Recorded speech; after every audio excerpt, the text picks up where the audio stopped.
What is going on, guys? Today we're going to be installing a radiator on the R32. So I've actually had this radiator for like 2 months, maybe a little bit more, and I just never got around to do it because I was going to do the timing belts and the tensioner and all that, all the pulleys and stuff at the same time because I'd have to take the radiator out to do that anyways. But a while back I took the timing cover off and the timing belt looks like almost brand new, and the tensioner and idler pulleys also look pretty much brand new. One thing that sucks though is that I had already ordered pulleys and everything because I just assumed that it hasn't been changed because on the last RB that we put in the 240 it was not changed. But that's what we're gonna do today, so let's just get started. So I said I had the radiator for like 2 months or so. I got coolant like the next day after getting the radiator, so I've had 2 gallons of coolant just chilling back there. So I had already opened this up and everything because one thing I really love about Mishimoto is they send air fresheners. I've had my air freshener right there on the Skyline for quite a while. It doesn't really smell like anything anymore because it's been up there for so long. So here's the radiator. Mishimoto makes awesome radiators. I run one in my 240, haven't had any issues.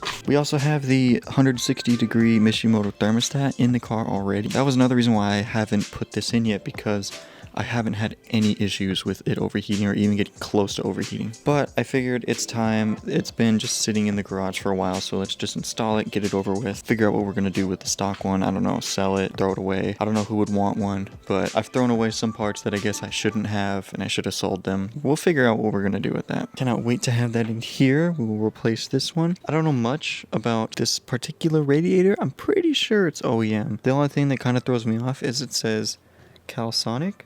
And I know that there was like a Calsonic GTR that's like blue and has like white letters and stuff on it. I don't know if that's like an OEM upgrade or what, or if it's just stock and I'm just unaware of that, but it's gonna go. If you want to buy this radiator off me, then send me a DM on Instagram, I guess. Other than that, I have no use for this radiator. But you can see we already upgraded the hoses. We did that when we did the thermostat, and I actually replaced the thermostat housing, which you can't see because it was just a mess. I actually threw it on the spare motor back there. So I have to let this cool down, but while we're doing that, I actually need to change the spark plugs on the 240, so we're gonna go ahead and do that. So off camera, I actually put the whole hot side back together, and I had to open our hole in the hood a little bit for the screamer pipe, which sucked. I really didn't want to have to do that, but I had to. So I put it back together, and then I took it for a drive, and it was breaking up in boost. So we're gonna change the spark plugs, and we're gonna check the plug wires because we had that issue on the dyno, and it turned out to be one of the plug wires. So we're just gonna do some preventative maintenance.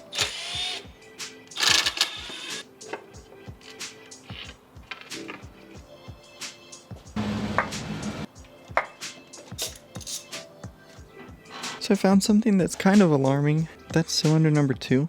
Do you see anything different between the two? It came out of the motor like that, which is kind of alarming. Another thing that may or may not have been an issue was this washer was kind of like wedged between the spark plug and the head. I don't know if maybe that wasn't allowing the spark plug wire to go on all the way. Those are just 2 things that I've noticed that may have been our problems.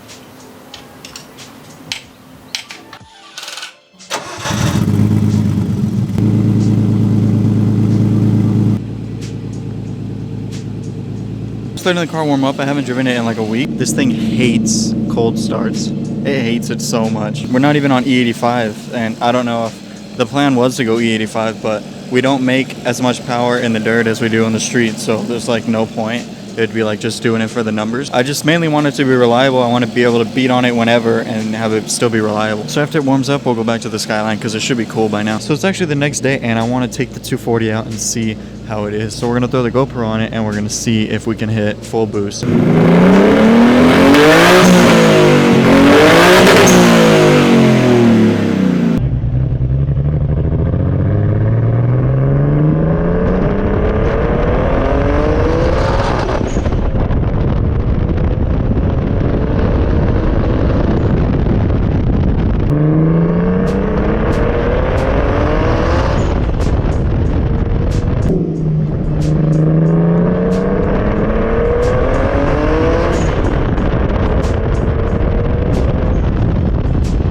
Not sure how well you can tell from the GoPro footage, but the car just doesn't feel right. It's still breaking up in boost. At first it seemed like it was good until like 14 psi, but then it just didn't feel good above 10 psi. And it still kind of struggles a little bit at low RPM. So unfortunately we have more work for the 240, but we're not going to hold off on that. But I do want to compression test it just to make sure that we can just rule that one out. But anyways, back to the Skyline. So after like 3 or 4 days, we're actually finally installing the radiator. So it should be easy. We got the rear cover off, and we just got to drain the old radiator, pull it out, and then put the new one in.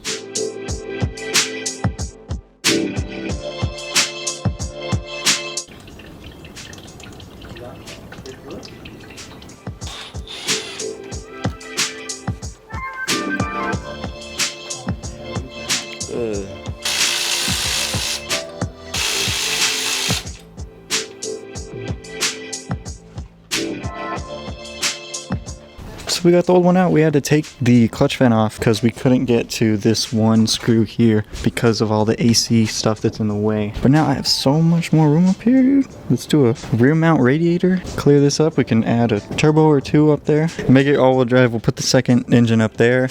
And then keep this for the rear wheels. Damn, I could put a little Honda motor sideways in there. So we just got to transfer this over to the Mishimoto one and the sensor too. For some reason, this fan shroud has bolts at the bottom, but we don't have any here on the bottom. But we have the top one, so I guess we'll see how it goes. Dude, I'm trying to film here. And you're making all this noise. So we took the sensor off. This sensor is apparently for our AC fan, so I'm gonna keep that. But this shroud, there's no holes at the bottom to bolt it to, and then it doesn't fit right to get both the holes to line up. So I'm not too sure what's going on, but this is for R32, so I don't know, it'll be fine. This side is like right up against all the AC stuff. It shouldn't move. And I guess this bottom half like unclips so you don't have to take the fan off. Nice. So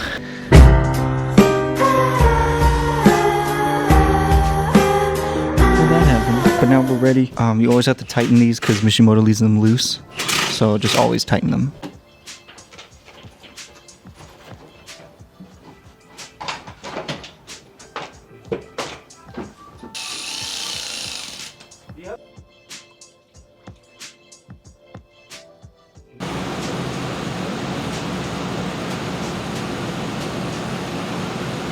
So we bled the car and the car's running great. So now we can turn it off.